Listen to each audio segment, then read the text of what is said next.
কাকিমা, আপনারা বোধহয় ভুলে গেছেন হিসেব মতো আজ ওদের কাল রাত্রি। দুজনের এক ঘরে থাকা তো দূরের কথা, কেউ কারো মুখ দেখবে না। আর সেই জন্যই আমি ওকে গেস্ট রুমে থাকার কথা বলছি।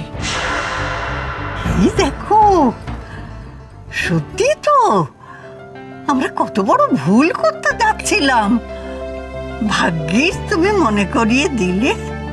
সত্যি তো আজকে তো ওর আলাদা থাকার কথা। ও যতই রাগ করুক আর যাই করুক, বউয়ের মঙ্গল মঙ্গলটা কিন্তু ঠিক মনে রেখেছে বৌমা। এই মুহূর্তে আমি আমার ছেলে ছাড়া আর অন্য কারোর কথা ভাবছি না। এতদিন তো আর্যর ভালো মন্দ দেখার দায়িত্ব আমার উপর ছিল, তাই আজ ওর মঙ্গলের কথা ভাববো না এটা আপনারা ভাবলেন কি করে? আমার আর্যর অমঙ্গল আমি কিছুতেই হতে দেবো না। এই মেয়ে, গেস্ট রুমের বাইরে আজ রাতে এক পাও বেরোবে না,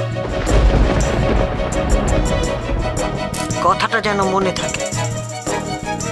বৌমা, তুমি তোমার ছেলের মঙ্গল অমঙ্গলের কথা তো ভাববেই, এতদিন তাই ভেবেও এসেছো। ওই ছোট্ট মেয়েটা সবে বাড়িতে এলো, কিচ্ছু জানে না, শোনে না, তুমি ওকে আলাদা থাকতে বলছো একলা? কোন আক্কেলে? না না, ওটা ঠিক নয়।